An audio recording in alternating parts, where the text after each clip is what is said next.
Hi, I'm Louise and this is Sarah. We're the Senkos for White House Nurseries, and Sarah's going to explain what SEN means.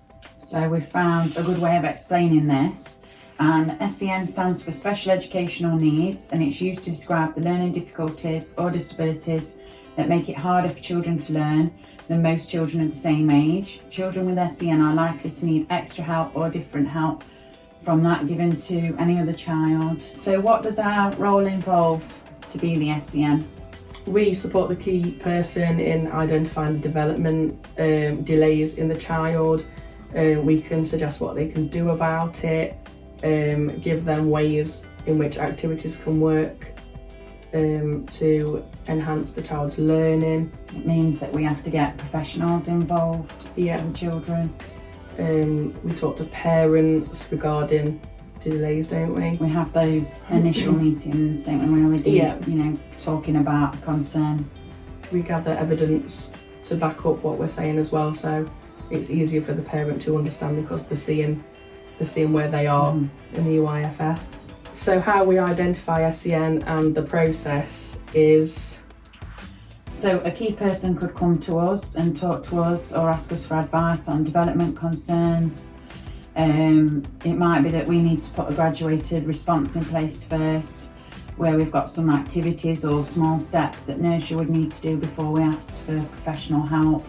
Or it might be that we need to go straight away to professionals, or a parent could come to us with a child that's already got a special need and start at our nursery. Then that specialist teacher, for example, will come in, won't they, tell us about the child, what their findings are, and we just follow that process and do the longer and short-term targets that they've already set in place. What are the potential barriers to providing SEN? We find sometimes that it can be a lack of understanding or knowledge on that subject. Parents' acceptance as well. They don't always want to accept that there might be a developmental delay with their child. Other parents can push you for a referral because they think that there is something with their child. Point, it something we could sort out. And there isn't always. Like funding, so when we apply for funding, it's a lengthy process to get some one-to-one time, or we may not get the hours that we need. Sometimes we need more hours than we actually get, but panels decide the hours that we do get, so we have to have the hours that they say. And it could also be that say for example, educational psychologist has got a really full calendar, so they can't come out to us for a few months, and we have to try a big waiting list for referrals for paediatrician as well. Because some parents obviously at our nursery have gone private because the waiting times are too long to get the child what they need.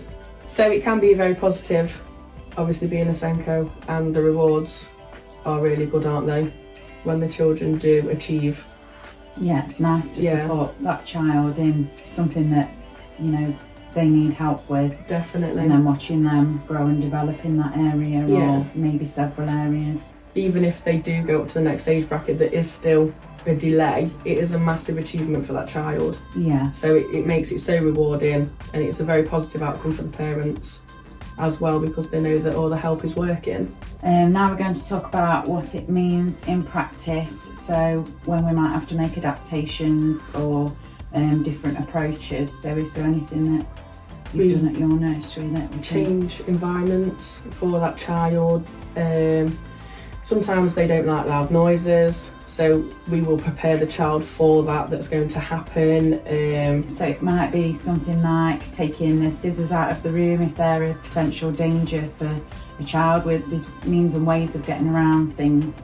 So in our preschool room, we've put pictures of scissors on the wall, so if children want to get a pair of scissors, then they bring the card to ask for them rather than being out all the time, because we have got a child that would use them, and there could be a potential danger if there wasn't being one-to-one at that time. In our nursery we tend to have Play-Doh out like every day. Sometimes we don't have it out if they are certain children, because they do eat it and it's not a nice thing for them to be eating, so we do limit the time that it is out. And other adaptations would be getting somebody in one-to-one if, Definitely. either the nursery could fund that temporarily, or we can apply to Yeah. like the different councils to get what funding we need in place and support for a child. Why we undertake the role of the SEN coordinator. I personally do it because I've always been interested in SEN. I think it's a good thing to get involved in to help the children in different ways. I have done it before at other nurseries, but Whitehouse gave me the opportunity to become a Senko, so I took it because I just think it's brilliant. Yeah. When I first started with the White House, I was approached about taking it on, and I was a bit sceptical because at the time I didn't have much knowledge in that area.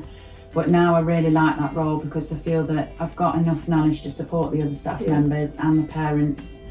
And it's just nice to share that knowledge and help people see different ways of how we can plan, how we can come around people having development delays and moving them forward, you know, without having old-fashioned views on things. It's nice to share, you know, recent training we've been on. Me and you have been on a lot of training together. Yeah. So at our setting, we've made some provisions, obviously for children. We've had a ramp installed for a child that had a walking frame. We've also got some specialist seats for them to sit at the table, which makes it safer for them. Have you got any provisions that you've changed? Or was it your setting? We've also had ramps put in before. We've supported children with transitions into school, so there's lots of adaptations we can do in our environment already, isn't there? Yeah, there is. Big changes. We can include, you know, it's about being inclusive and having those children attend our settings and having ways of supporting them. So most of the nurseries have got a parent room where we can spend one-to-one time with the children. Sometimes you can be allocated an amount of money through the council to buy and purchase resources. That suit that child's individual needs as well. Yeah, the money for there is something where we can claim some DAF funding as well. Where we get a sum of money to spend on training, which has been nice to have. Us go out because we've and accessed do that training, sensory processing training that we can share with the rest of the team as well. And feedback to the key workers of that child so they can put it all into place. Support Definitely. And I think it's reassuring for the parents as well that we do make these and that, adaptations, you know, we've got to good knowledge nursery on the subject and how we can support. Definitely. So now we're going to talk about how we support parents of children with SEN. So the main thing is building up that relationship with that parent, because it's the most important thing. Strong for you to be able to make any difference for the child to begin with. Conversations can be hard if you haven't got that relationship with that parent and know that child inside out. Definitely. You really need to get to know that child.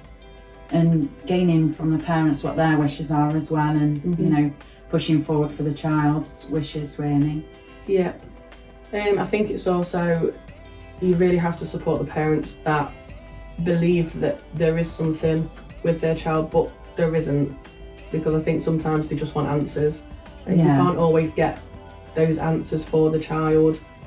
If the professionals, it's difficult for parents because they get, you know, a paediatrician appointment and they get told that their child's had a diagnosis of a special educational need, and then there's no way forward for them for any help. So it's about us pointing them in the right direction of, you know, different groups or support networks that are out there. Because support outside of the quite nursery. Often they get told there's this diagnosis and then there's no support thereafter. Yeah, there's a lack of knowledge for the parents, isn't it, with that diagnosis. That's where we really have to help and put all our skills into it's practice. Good to be in meetings and things with those parents, because they will need you sometimes to talk on behalf of their child, because they're the one that's emotionally connected, not that we aren't, but we can talk about it from the professional point of view as well. Yeah, we did a Makaton training session, didn't we, at our nursery, and a parent came along then to help support them with the signing so that they could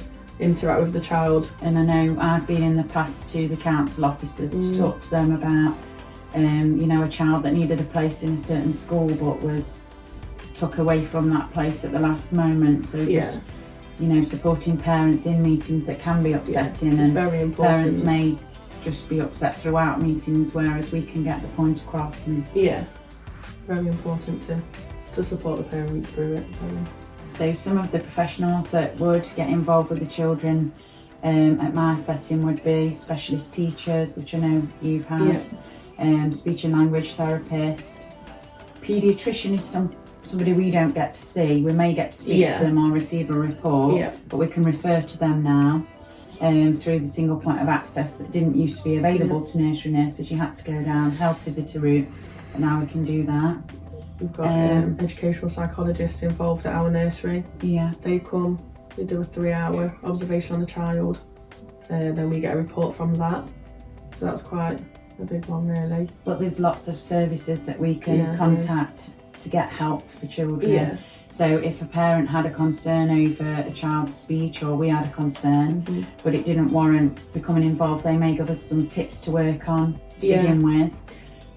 Or they may share some knowledge with us that we could try something different with their child before they need to get involved. If the child doesn't meet their criteria, we've had one where they still have given us strategies to help the child. Even though they're not in their service, we can still get that help because they give us the strategies to work towards and to pass on to the parents. So hopefully that will help that child as well. And a specialist teacher would be involved more if the child was significantly delayed. So they would come in, role model what to do with that child. They would share information and have meetings with the parents, with us. We have. So parents would be involved all along the way, wouldn't they? Yeah, they would. They would be involved in every step because they get a photocopy of the report that specialist teacher would. They take part in the reviews and parents' wishes are taken into account. They set long-term targets as well in meetings with the parents. And I think some visit them at home, don't you, as well? They do home visits, nursery visits, so that we're all on the same page. Thank you for listening to me and Louise talk about special educational needs. This has been the White House Nursery's Big Babble.